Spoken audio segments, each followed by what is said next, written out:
Là, le Paris Saint-Germain met devant le fait accompli Neymar. Et ça change tout quand même. C'est en ça que je dis que c'est pas un simple communiqué d'un manque de reprise. Quand il est parti à la fin de la saison, quand il a décidé de partir tout seul à la fin de la saison, le PSG, dans sa communication, était plutôt tranquille en disant non, il n'y a pas de problème, il est blessé, Loïc, il doit faire la préparation avec le Brésil. Alors que Thomas Tuchel, quand on parle en off avec le club. Oui, je veux dire, c'est Tourelle.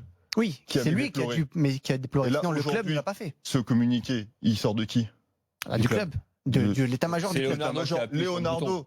Voilà. Est-ce qu'il veut dire qu'aujourd'hui, Tourelle n'a plus à faire la police dans son vestiaire? Non, il y a quelqu'un qui est là pour faire ça et qui est là pour faire respecter l'autorité.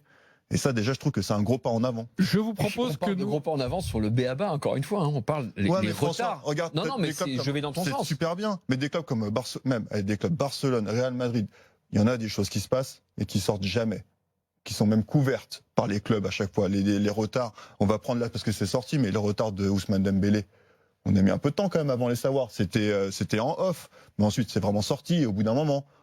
Voilà, c'est-à-dire quand ils veulent camoufler les choses, ils sont très forts. Sauf que là, on a fait un cumulard. Exactement. On a fait un cumulard. Et puis c'est un star, et c'était pas le moment de le faire. Oui, mais ça pose des fondations et j'ai l'impression qu'il y a l'acte 1 du retour de Leonardo à travers ce communiqué. C'est pour ça que j'avais la sensation qu'il y avait autre chose qu'un simple communiqué.